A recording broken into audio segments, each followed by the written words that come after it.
Okay, my presentation is History and Progression of the Special Needs Movement in Art Education.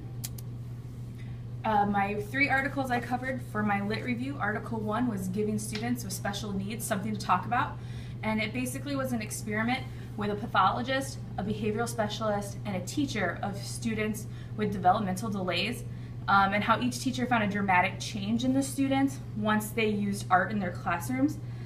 Dora, the speech pathologist, used a Picasso. Students were asked to tell stories about what was going on and then discuss it. Carol, the behavioral specialist, used the storybook Patchwork Cat and talked about shape, line, color, and comparing books to real-life quilts. The last study was on Beth, the developmental delays teacher. The student works with a team to make these patches, which was something that was not normally done in her group. Students had to use communication and organizational skills to create these patches. The whole idea of the experiment started with a bunch of pre-service teachers thinking art was not important to have in a classroom. Article 2, Connecting Multicultural and Special Education. Special ed classes were being filled with students not belonging in there. Most of the time, the student was placed in special ed because of a language or cultural barrier, and that's the only reason they said they needed extra support. So oftentimes a special ed teacher is a white American who is unfamiliar with other cultures. The language barrier challenges the student to understand and comprehend the information. For example, a native Mexican student is placed in a special ed classroom because of poor performance in his subject areas. The same kid moves back to Mexico and is found to be at the top of his class. So the disconnect could just have been within language and culture.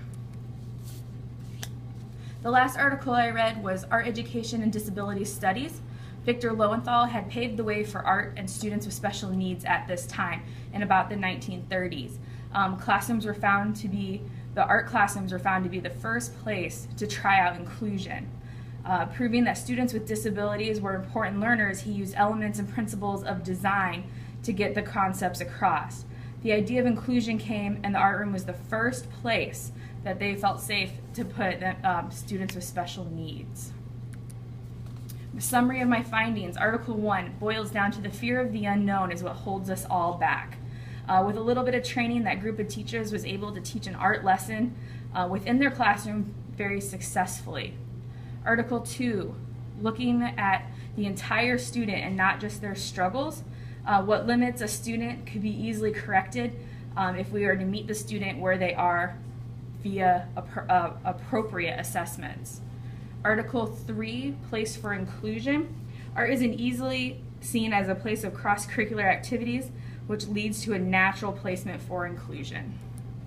How I incorporate this in my practice, I meet students where they are academically, which is a vital piece of success.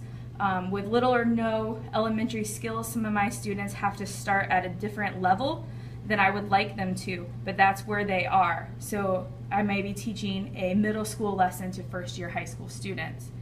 I use unconventional strategies. When teaching math, I use drawing, tangibles, and other video recording techniques to make the concept more concrete for the student, but it all comes back to connecting it to art. I also use multicultural issues in my classroom. I cover the cultures of my students first. Other students are eager to learn about classmates. I would like to invite family members to present art, dress, and music from their cultures. Many of my students take non-traditional holiday trips during the school year back to their native countries. When they come back, I ask that they educate us via photos of their experience.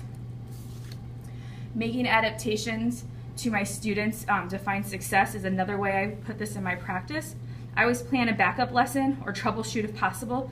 For example, I have a student with fine motor skills. To aid in success in our drawing unit, I drilled a hole in a tennis ball and gave the student a larger surface to hold on to. This allowed the student to manipulate the pencil, having a great lesson. Any remaining questions I still have on the subject is, I wonder if should all educators in the public school system be required to be considered certified teachers, meaning actually hold a certificate. Having a para in the classroom with a student with special needs is great. My question and concern with all paras is they are not certified teachers. I feel that it could be supporting me and my class better if the actual instruction with the paras came from knowing strategies in teaching or had a little bit of background on art and art materials. Otherwise, it seems like I just have one other person to teach. Thank you very much.